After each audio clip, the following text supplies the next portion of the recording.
Yo les invito a que abran sus Biblias al segundo libro de Crónicas. Hay escondido en un rincón del Antiguo Testamento, hay dos libros. El primero se llama Primera de Crónicas y el otro es Segunda de Crónicas. Originalmente en el hebreo era un solo libro, pero cuando lo tradujeron al griego tenían que meter vocales allá porque el hebreo no tiene vocales y la obra se hizo tan grande que lo dividieron en dos partes. Entonces tenemos Primera y Segunda de Crónicas. Y estos libros nos narran lo que voy a llamar la historia de Israel, pero por sobre todas las demás cosas, la historia de la casa de David. Se van a acordar que el primer rey de Israel era un hombre que se llamaba Saúl, el hijo de Cis. Saúl empezó muy bien y terminó muy mal. Terminó como un inútil y Dios lo quitó. Porque cada vez que Dios le decía vete a la derecha, él se iba a la izquierda. Si Dios decía vete a la izquierda, se iba a la derecha. Y al fin de cuentas Dios no pudo hacer nada por medio de él y lo destituyó. Pero puso a David en su lugar, y David era un hombre que la Biblia dice que él tenía un corazón conforme al corazón de Dios. Y cuando tú y yo tenemos un corazón conforme al corazón de Dios, en verdad se nos hace fácil colaborar con Dios, se nos hace fácil entrar en sus propósitos porque estamos de acuerdo, porque Él ya puso su corazón en nosotros. Y David en sí fue el segundo rey de Israel, pero hizo su trabajo de tan buena manera que al fin de cuentas Dios hizo un pacto con él. Y él dijo, David, tú has hecho una labor excelente, tan excelente que voy a hacer un pacto contigo. Y el pacto va a ser que nunca va a faltar un hijo tuyo sobre el trono de Israel. Y sabemos la historia y por fin se destruyó Jerusalén y todo esto. Pero quiero decirles que esta promesa que nunca le faltaría un hijo suyo sobre el trono de Dios se ha cumplido en Jesús. Y Jesús ahí está. Pero el libro empieza con genealogías. Luego habla de la casa de David, del reino de David, luego de Salomón. Y después de Salomón empieza con todos los reyes que salieron de los lomos de David. Termina el libro con esto, la destrucción de Jerusalén, pero la promesa de la restauración. Y que ya vino la restauración a pesar de toda la maldad que había ocurrido. Dios en su gracia los volvió a restaurar. Si leemos Segunda de Crónicas, Primera de Crónicas, David, Segunda de Crónicas, Salomón y todos los demás. Si leemos Segunda de Crónicas, encontramos una historia mixta, porque encontramos buenos reyes que salieron de la casa de David, pero también encontramos algunos que son terribles.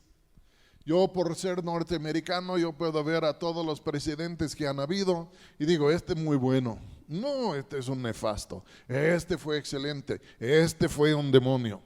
Y yo creo que con los líderes de las naciones encontramos esto. Siempre hay los buenos y hay los malos.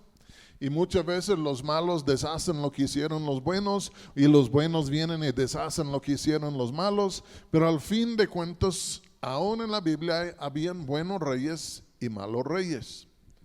Uno de los reyes buenos de la casa de David que encontramos en Segundo de Crónicas es el rey Josafat. Y yo les invito a que abran sus Biblias a Segundo de Crónicas, capítulo 20. El rey Josafat. Él era uno de los buenos, no de los malos. Y quiero en sí tocar un tema aquí de unos problemas que él tuvo y cómo Dios intervino a su favor.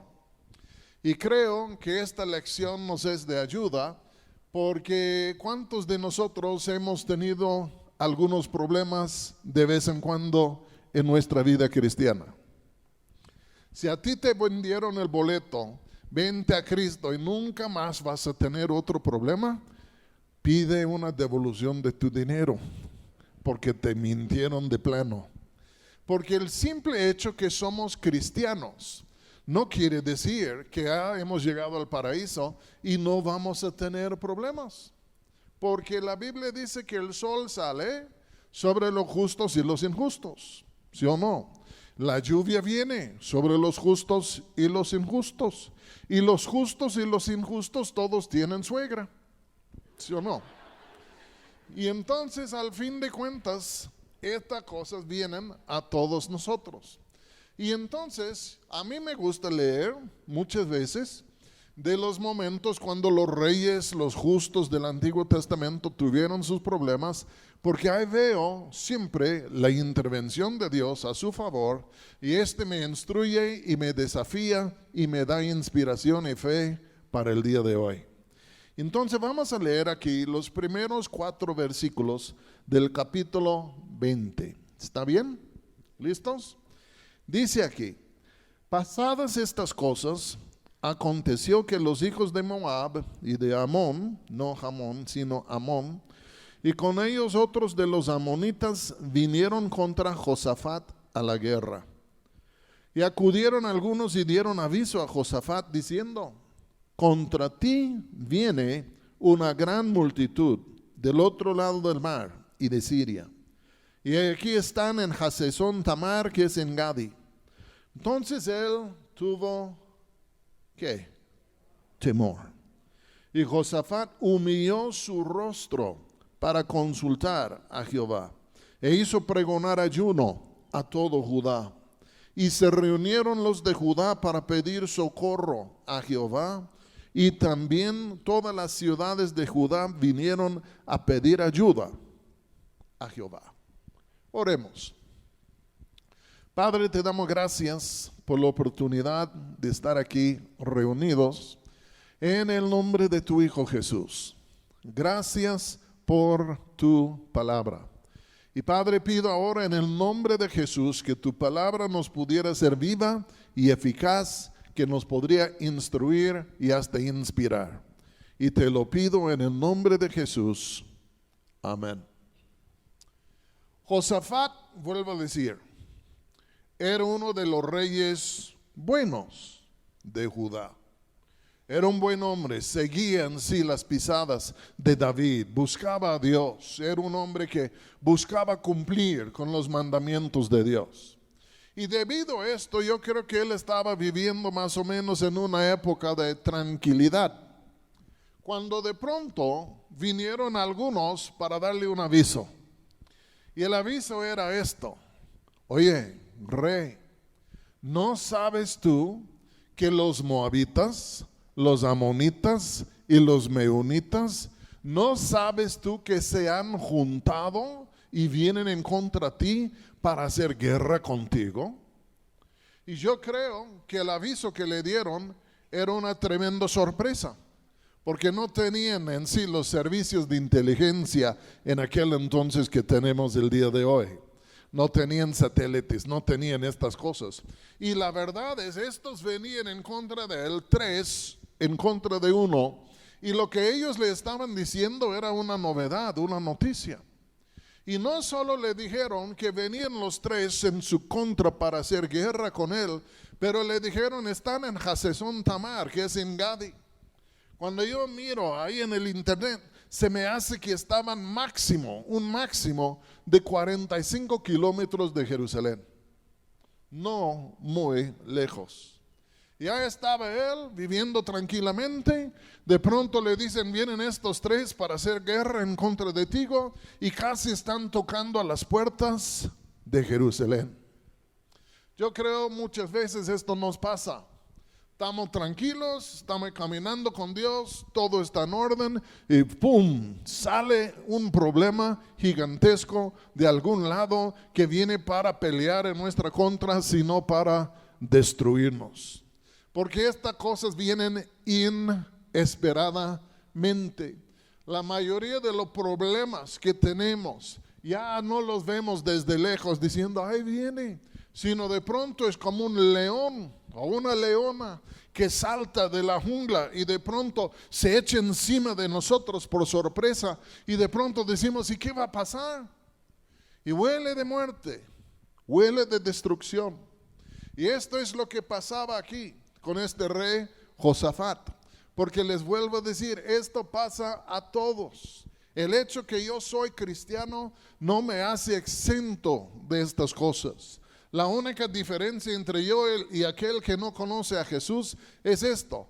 Todos tenemos problemas. La diferencia es que yo tengo a alguien en quien yo puedo confiar en medio de mis problemas. Y es Dios.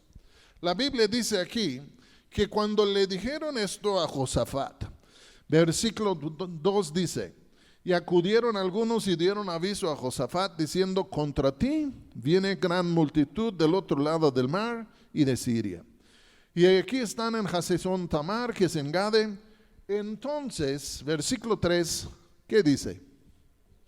Entonces él tuvo temor. ¿Por qué? ¿Porque era un incrédulo? ¿Porque era un malo? ¿Porque era alguien que no confiaba en Dios? No, él tuvo temor porque era un ser humano. ¿Sí o no? Yo lamento decirles que todos somos sujetos a los temores. Y yo sé que hay personas que dicen, no, tú eres un cristiano, nunca debes temer a nada. Ok, pues enséñame por favor, ponme el ejemplo y yo te sigo. ¿Me explico? Porque la naturaleza nuestra es esta. Viene algo en contra, nos sorprende, nos ataca, etcétera, y muchas veces se nos llena el temor. Tenemos temor.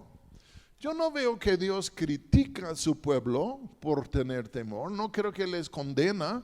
Muchas veces dice no temáis, pero cuando dice no temáis es porque está diciendo yo estoy contigo. Porque vuelvo a decir esto, todos tenemos situaciones que nos provocan temores y si no somos creyentes, ¿a dónde vamos? ¿A quién miramos? ¿A quién buscamos? No tenemos a quién.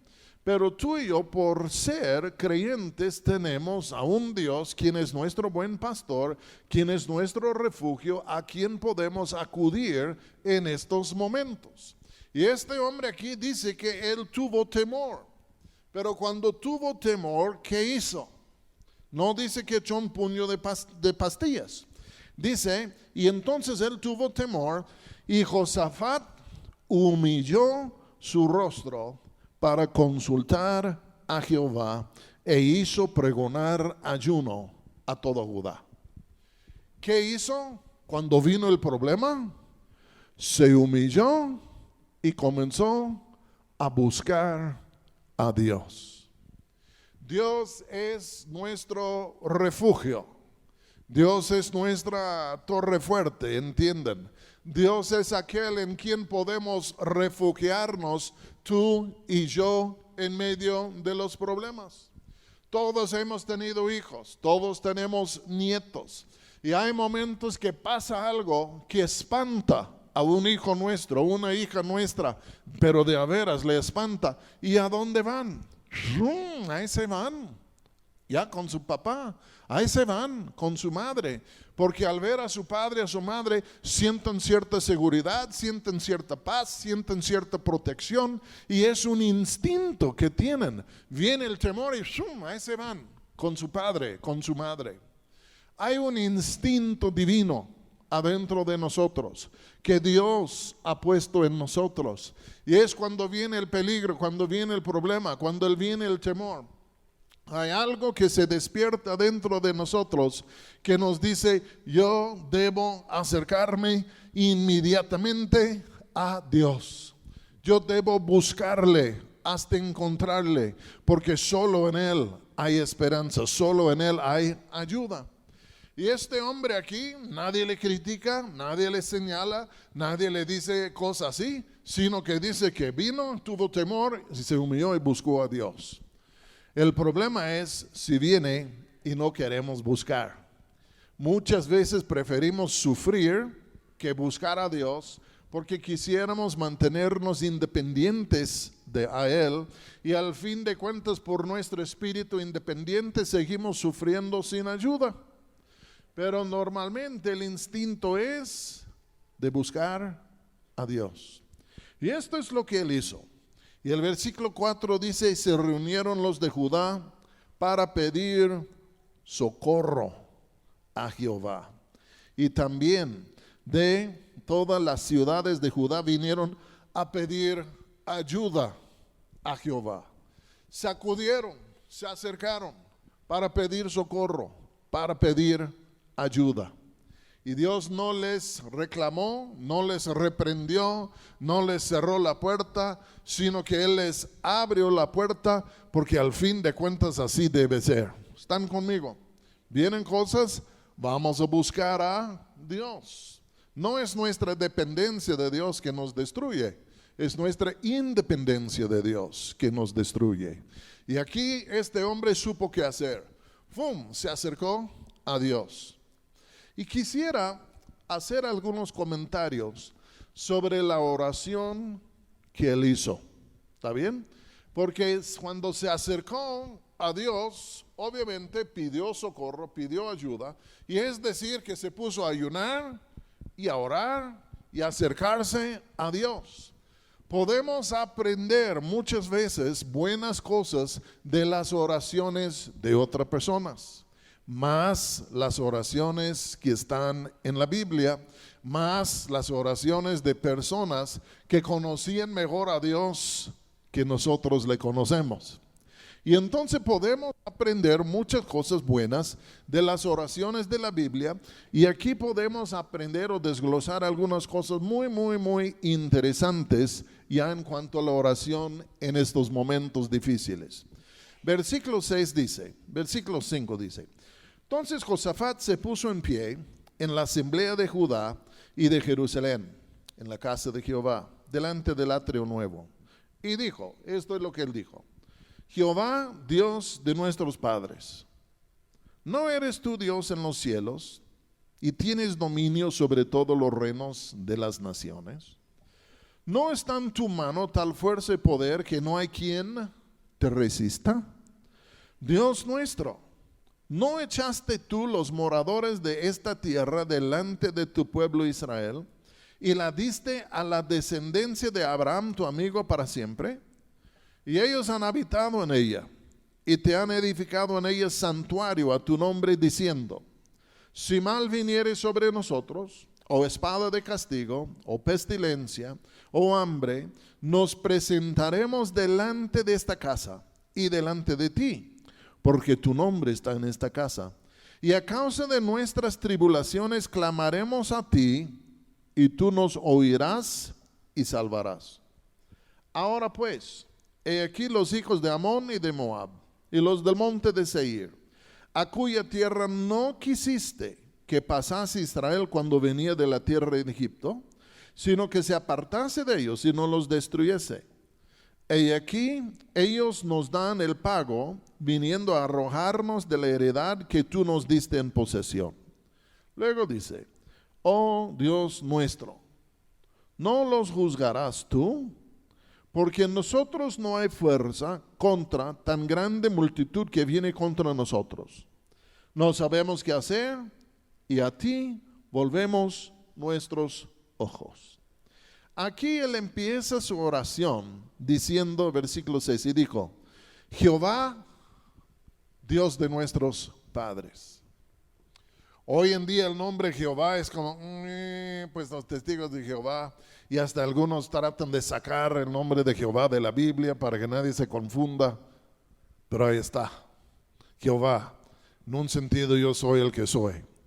Pero escúcheme muy bien, la palabra Jehová es el nombre personal de Dios, ¿ok? El nombre personal.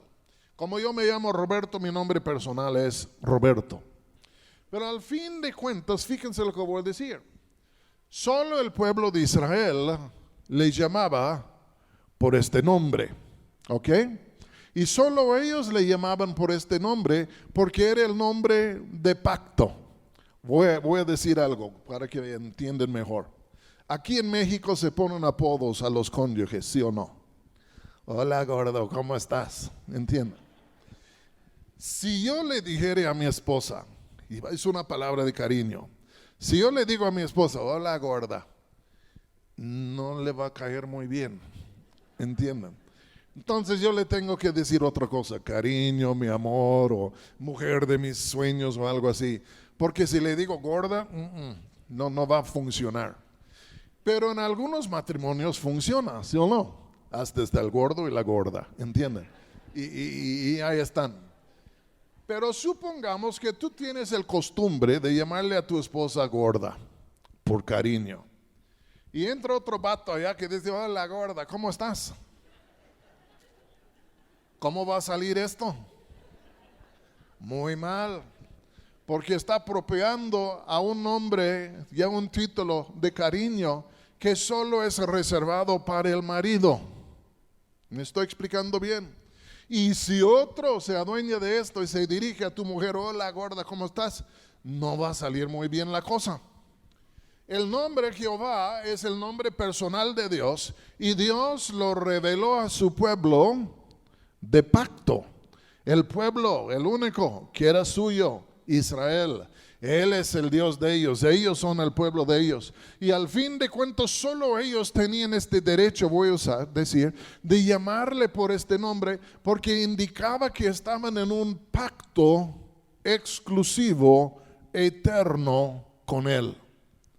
Entonces Josafat, cuando ya quiere orar, no está diciendo, oh, grandísimo, santísimo, altísimo, sino a lo contrario, cuando le llama a Dios Josafat o Jehová, no es porque es un testigo de Jehová.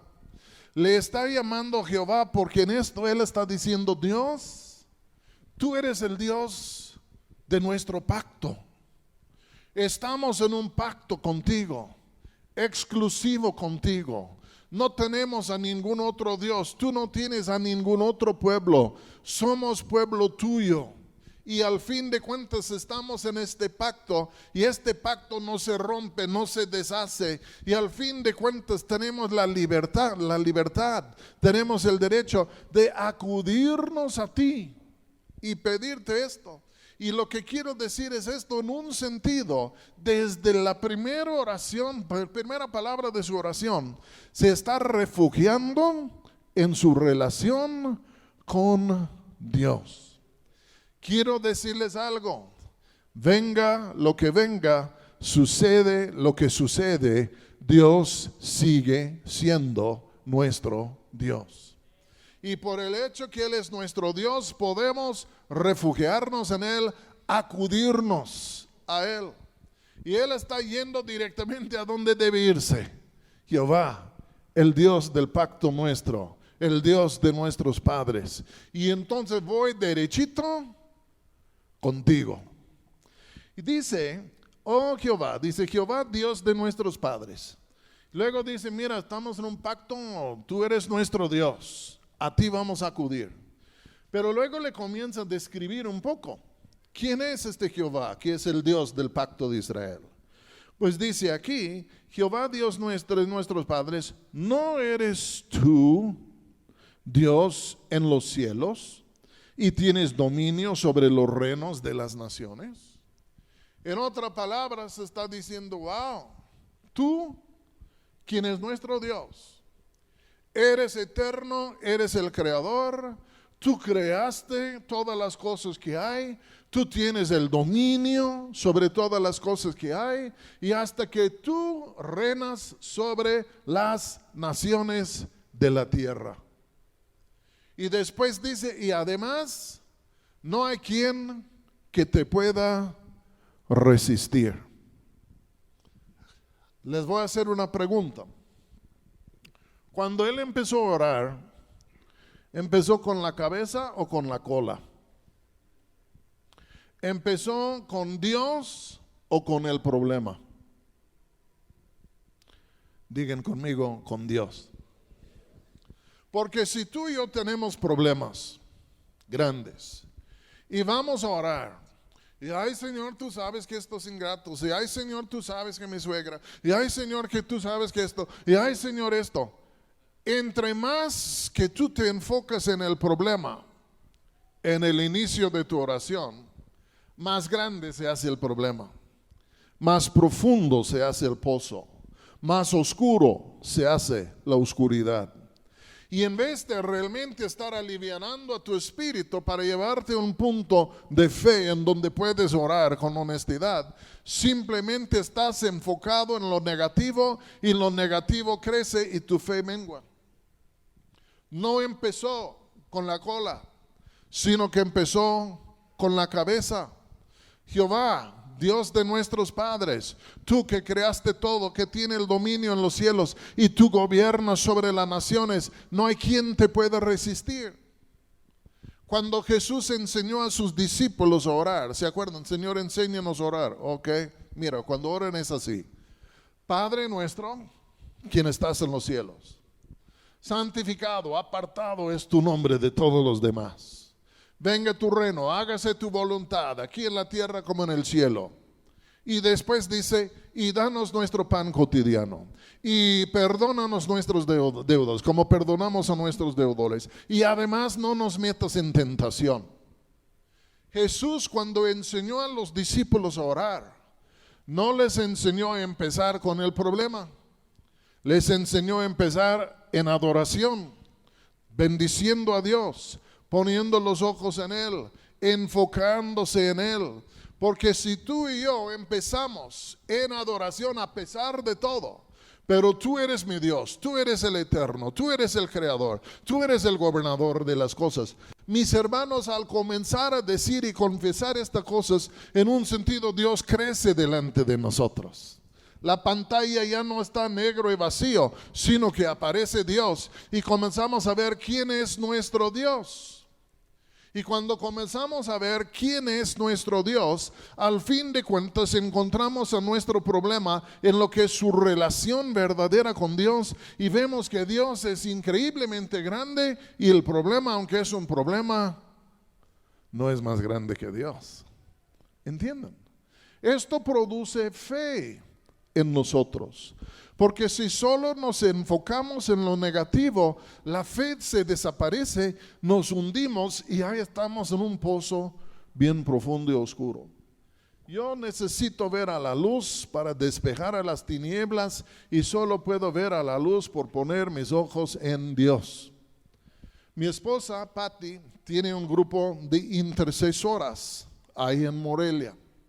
Y ya tienen casi 10 años con el grupo.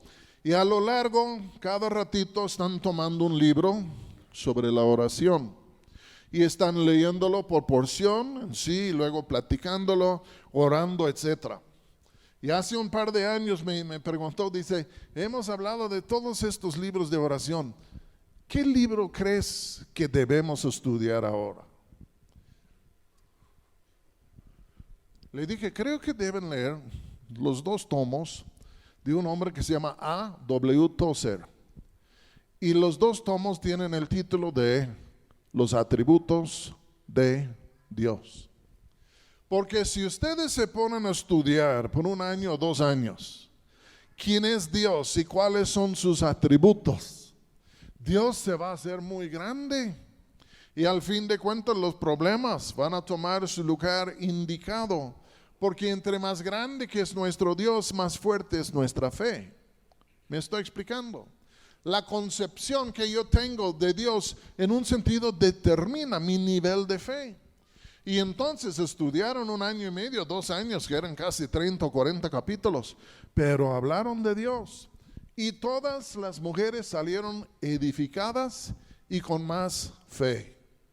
Quiero decirles, cuando empezamos a orar, tenemos que empezar recordándonos que Él es nuestro Dios y nosotros somos su pueblo, y de recordarnos de quién es Él y de qué tan poderoso y qué tan fuerte es Él, y en la luz de su infinitud divina, nuestros problemas infinitos menguan y llegan a ser chiquitos, y al fin de cuentas podemos orar con fe, y en un espíritu de victoria.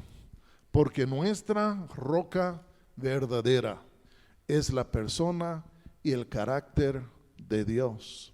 Y si no le vemos a Él, nuestra fe es una dona. ¿Una qué? Si tú vas aquí a Krispy Kreme y pides una dona, te dan una cosa redonda, pero no hay nada en medio.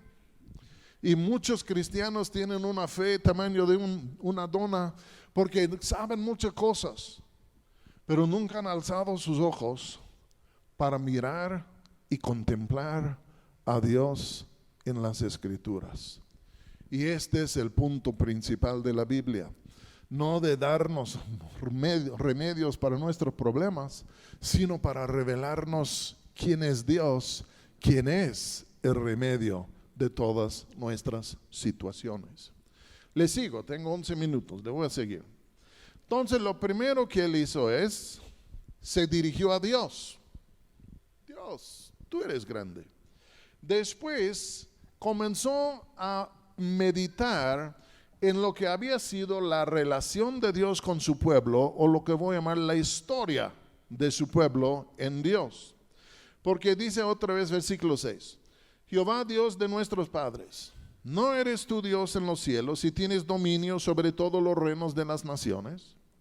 ¿No está en tu mano tal fuerza y poder que no hay quien te resista? Piénsalo. ¿Cuál ser humano puede resistirle a Dios cuando Dios se levanta? ¿Cuál demonio le puede resistir exitosamente cuando Él se levanta? Había un hombre en la Biblia, un hombre insensato, se llamaba Faraón.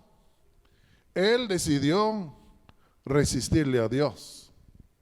Llegó Moisés por allá, dice, así dice Jehová, el Dios de los hebreos, deja ir libre a mi pueblo para que me puedan adorar. ¿Quién? Jehová. Yo no le conozco. Y por el hecho que yo no le conozco, yo no le voy a obedecer. Entonces lárguense de aquí, olvídense de esto. Y propuso en su corazón resistirle a Dios. Ya un gran choque entre el pobre Faraón y Dios. Y les hago la pregunta, ¿quién ganó? Dios. Dejó en ruinas a Egipto. Todo por la necedad de un hombre que se creía un Dios y él quería resistir. Pero él no pudo resistir. Dios le acabó. Entiendan.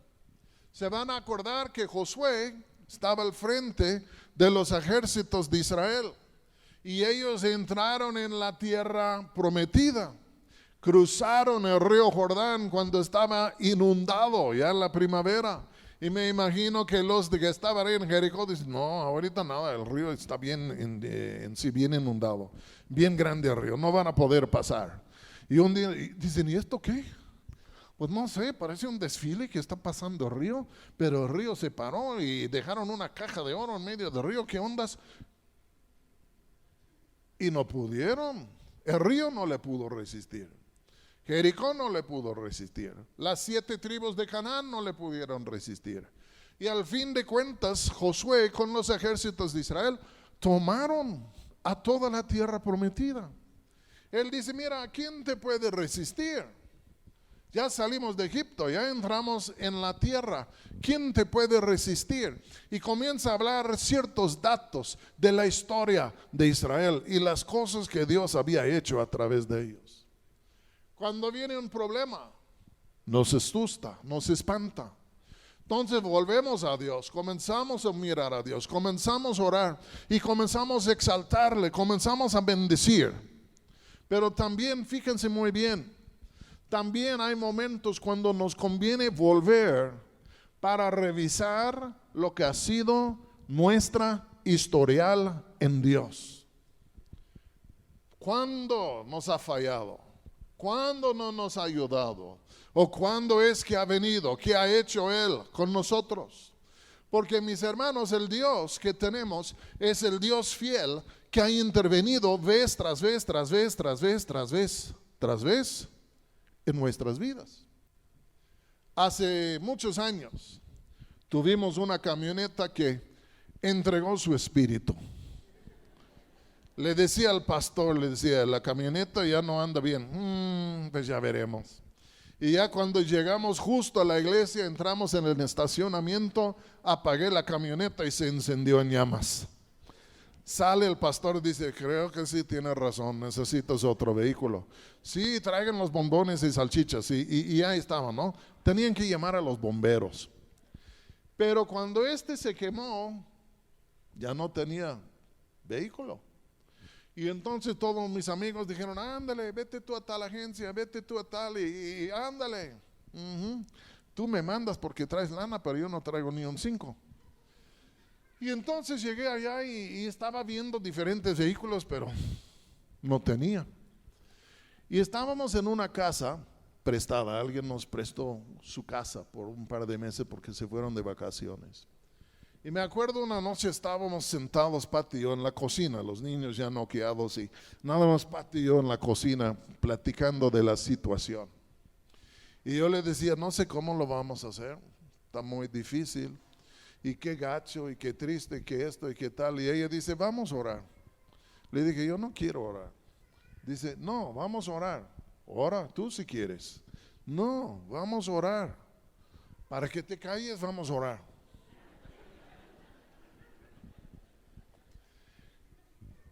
Y tan pronto que comenzamos a orar, parecía que Jesús mismo descendió para estar en la cocina. No era como, ay, si está o no está. Él estaba. Y de pronto ahí estaba a tal grado que yo de mi silla, pum, por abajo, porque estaba fuerte. Y estaba él, y yo no oigo voces, y él no me habla en voces audibles todos los días. Y yo ni sé si fuera voz audible o qué clase de voz era, pero me habló. Y me hizo una pregunta. Ya estoy yo lloriqueando, ya no hay nada que podemos hacer, y ya no tenemos dinero, y ya la tierra nos va a tragar, y ay, pues, y tantas cosas. Y el Señor se me acerca y dice, Roberto, ¿cuándo te he fallado? No le dije, ¿qué? ¿Cuándo te he fallado? Y tuve que ponerme honesto. Y tuve que decir, pues Señor, la verdad es que tú nunca me has fallado. Hemos tenido unos chascos bien fuertes, pero tú nunca me has fallado. Y luego me hace otra pregunta peor. Dice, entonces, ¿por qué crees que te voy a fallar ahora? ¿Cómo contestas a esta pregunta? Solo por decir, es por mi incredulidad, no más, no menos. Y el Señor me reprendió. Pero la pregunta, ¿cuándo te he fallado? La respuesta es, nunca. Y si tú mismo te haces la pregunta, tu propia persona y ser, vamos a ser honestos, Eduardo. ¿Cuándo es la última vez que Dios te falló? ¿Cuándo te falló? ¿Cuándo te falló? Nadie aquí puede decir que Dios les falló en algún momento u otro. Aun si las cosas no salieron a nuestro gusto, no es que Dios nos ha fallado. Simplemente está ejercitando su derecho de sabiduría mayor para encaminar las cosas en el mejor camino. Porque nadie puede decir que Dios le falló. Y de vez en cuando se escucha un amargado, dice, Dios me falló, mi perro estaba enfermo y oré por mi perro y murió. Pues qué bueno que murió. ¿Entienden? Dios no nos falla, no puede fallarnos. Él es el fiel y el verdadero. Si Dios nos fallare, sería de negar quién es Él. Ya dejaría de ser Dios y el universo se acabaría. Porque Él no puede negar quién es Él o ser otro de lo que Él es. Y entonces ellos están, mira Dios, tú eres nuestro Dios y tú eres así. Nunca nos has fallado. Y ya están tocando, ¿qué quiere decir? Ya. Es un mensaje subliminal, ¿no? Pero qué bueno que soy sordo. Pero quiero llegar al fin. Versículo 12. Después de hablar de la historia que tenían con Dios y otras cosas, llega al fin de su oración Josafat y dice: oh Dios nuestro, no los juzgarás tú, porque en nosotros no hay fuerza contra tan grande multitud que viene contra nosotros. No sabemos qué hacer, y a ti volvemos nuestros ojos. Era 3 en contra de 1. Los de Moab, los de Amón, los de Seir o los meunitas. 3 en contra de 1. Y él está diciendo: Dios, no intervendrás tú, no los juzgarás tú. Es una maldad que quieren hacer, porque cuando les podríamos haber atacado nosotros, a ellos no lo permitiste. Y ahora ellos vienen a pagarnos de esta manera, de arrojarnos de nuestra tierra. Qué mala onda. Y entonces dice: no los juzgarás tú.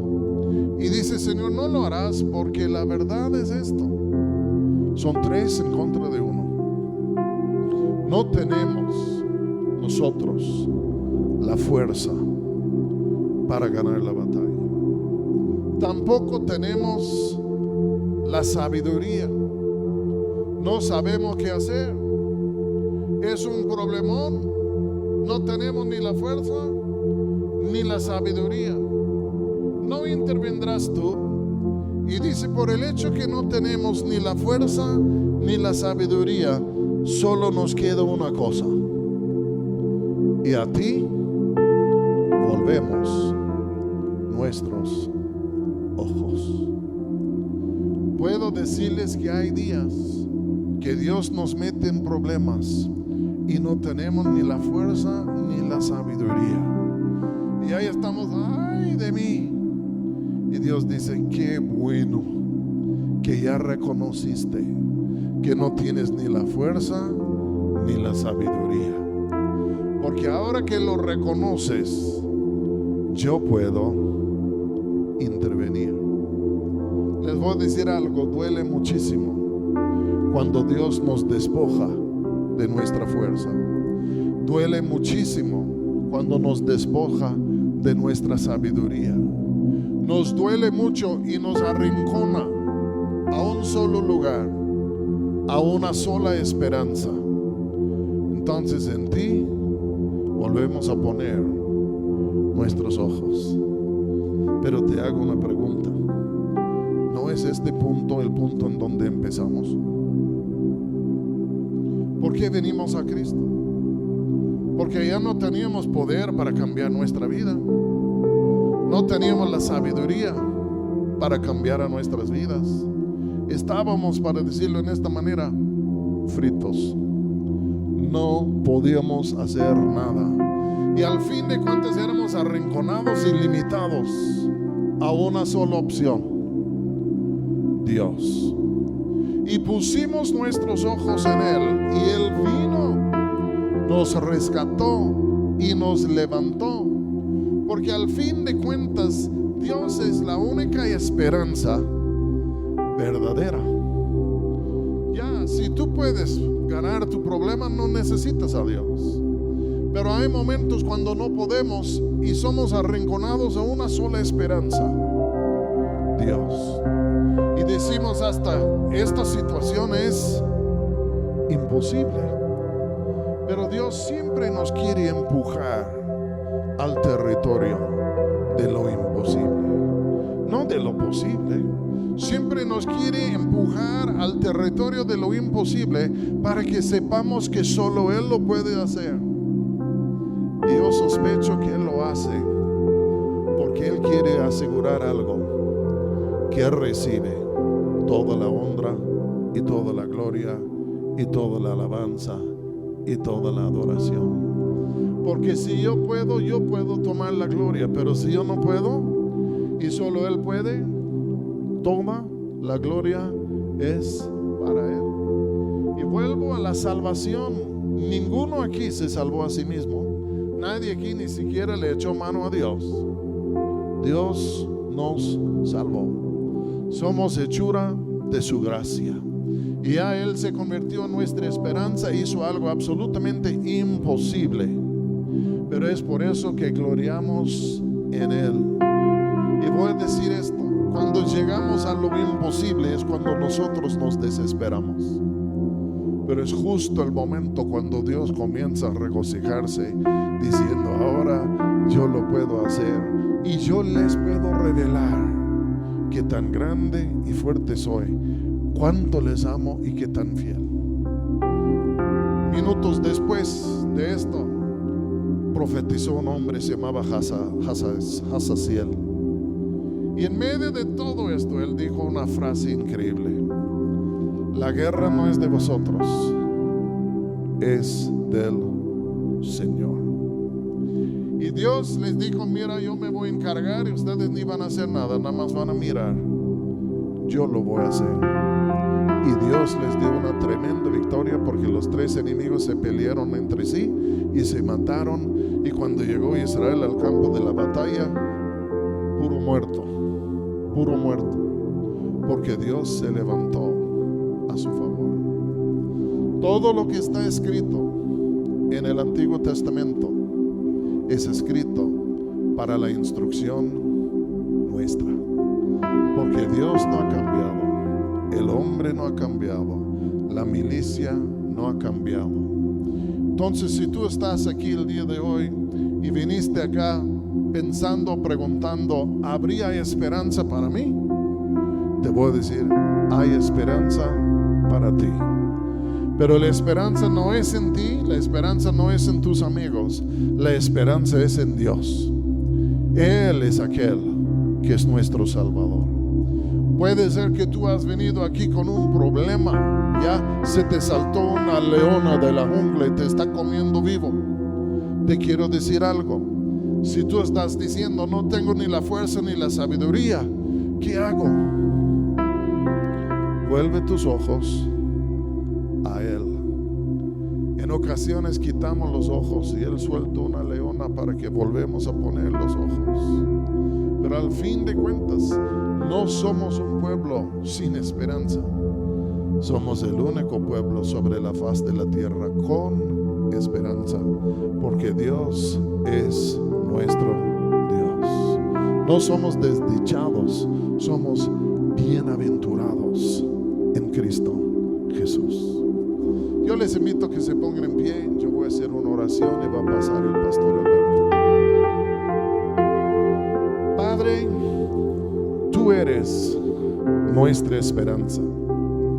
Y no es un quizá o tal vez. Tú eres nuestra esperanza. Quieres ser nuestra esperanza. Eres nuestra esperanza. Nos trajiste a una relación contigo por medio de una esperanza para seguir siendo esperanza nuestra.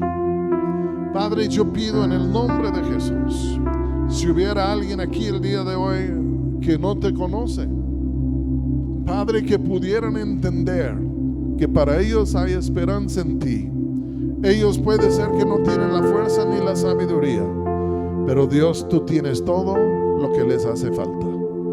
Puede haber algún creyente aquí frente a una situación que parece imposible. Señor, qué bueno que parece imposible, porque es terreno tuyo. Lo imposible es ahí en donde tú habitas. Y Señor, como dijo el salmista: levántate, oh Dios, y que tus enemigos sean esparcidos. Y en el nombre de Jesús oramos.